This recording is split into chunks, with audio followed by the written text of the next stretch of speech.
Hi, friends. Hi, Coulter. It's Nonna. Today I have a wonderful story for you from a Canadian author. And this story is a book that actually has been given to all the grade 1 students in my school district. And it is a beautiful book about recognizing that we are all different and that we have different feelings, that we like different things, that we don't like different things. And so I will share this story with you. The story is called Violet Shrink by Christine Baldacchino and Carmen Mok. And it is the TD Grade 1 book giveaway. I think it's actually right across Canada. So all lucky Grade 1s get this book, Violet Shrink.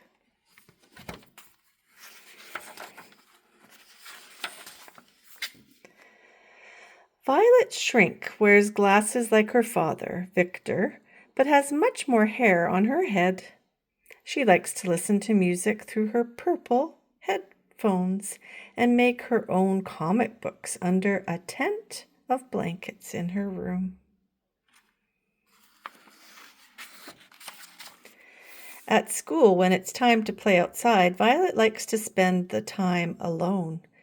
She collects leaves, stones, and dandelions to bring home and put on her windowsill. Violet likes birds, especially the birds that visit the feeder in her backyard every day.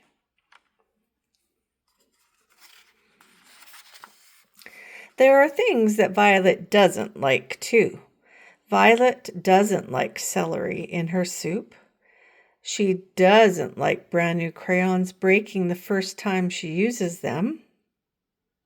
She doesn't like finding hairs on the kitchen table, even if they are her own. And parties. Violet really doesn't like parties. Her father reminds her that she likes cake, music, and games, and those are all things you can find at parties. Violet wants to tell her father that while she likes all those things, she doesn't like them all at the same time. Being around a lot of people makes her palms sweat. Sometimes her ears feel hot and her stomach aches. Sometimes she squeezes her teeth together so hard that her head hurts. Violet loves her father very much, even though he often gets her to go to a party by using a word she's never heard before. A word like reception or function or potluck. He tells her to play with the other children and say hello to all the grown-ups. But Violet just wishes she could stay home in her tent with her purple headphones and her comic books.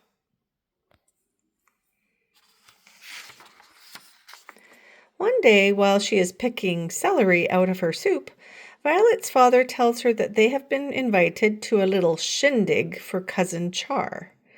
When they arrive at Cousin's house, Violet is horrified to discover that it is a birthday party. Her dad called it a shindig. Violet spends the entire time hiding under the kitchen table. She imagines she is a shark, smooth and silver with 100 sharp white teeth.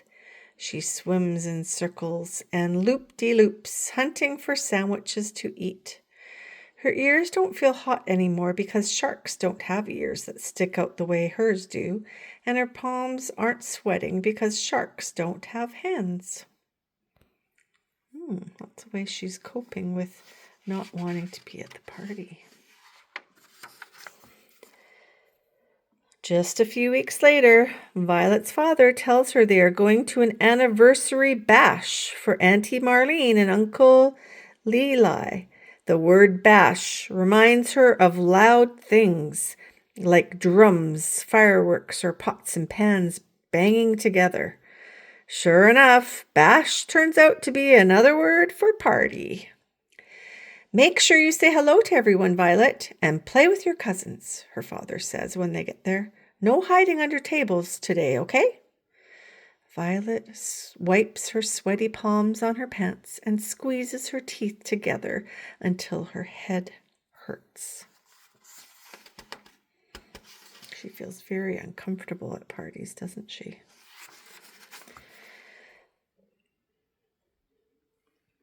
She doesn't hide under a table. Instead, she sits quietly at the top of the stairs, where no one can see her, legs dangling between the banisters. She imagines she is a snake, gold and green as a dandelion, wrapped around a branch of a very tall tree. Balanced on a branch below is the chocolatiest slice of chocolate cake.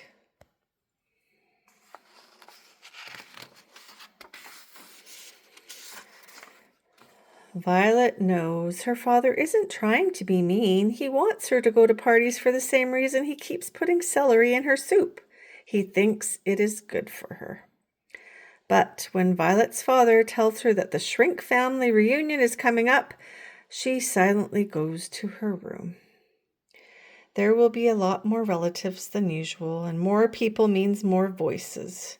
Louder voices. Uncle Louis will play his accordion, and Uncle Joe will do his weird moose stuck in the mud dance, and all of Violet's aunts will laugh so loud she'll feel it in the pit of her stomach.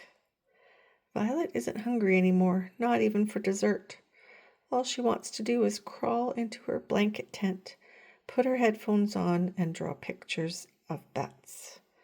But that will have to wait. Dad, I have an important thing to say, Violet says as he is tucking her into bed for the night. Okay, he says, putting on his listening for real face. I don't like parties. Violet's stomach gives an unpleasant little flutter. Or shindigs, or bashes, or get-togethers, or gatherings. I don't like any of those things. Her dad starts to say what he always says. You like cake, don't you? And you like music, don't you? And you like games, don't you? Yes, Violet replies, but not all at the same time.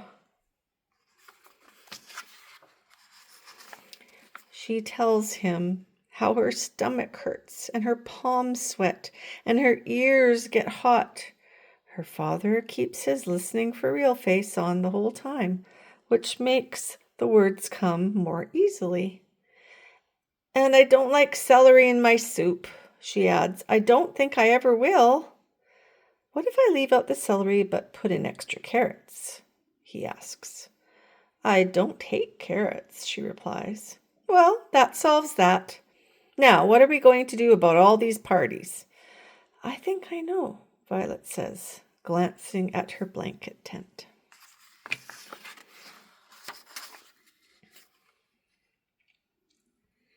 The Shrink family reunion ends up being quite the wing-ding, as Violet's father would say. As expected, Uncle Louis plays the accordion, and Uncle Joe teaches all her cousins how to do his weird moose stuck in the mud dance. Everyone laughs loudly, and someone breaks a big ugly lamp that Auntie Mary says she never liked anyway. But for the very first time, Violet's stomach doesn't ache, her palms don't sweat, and her ears don't feel hot.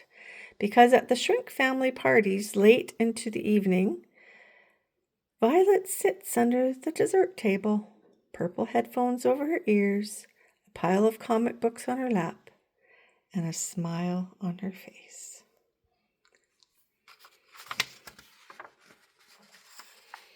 There she is.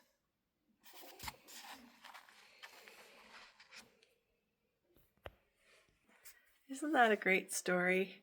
It just shows that we are all different and we have different things that we need. Some people might like parties and some people might not. Some people might like to play certain games and other people might not. Some people like to be alone and other people like to have lots of friends. It's all okay. You're allowed to feel those feelings.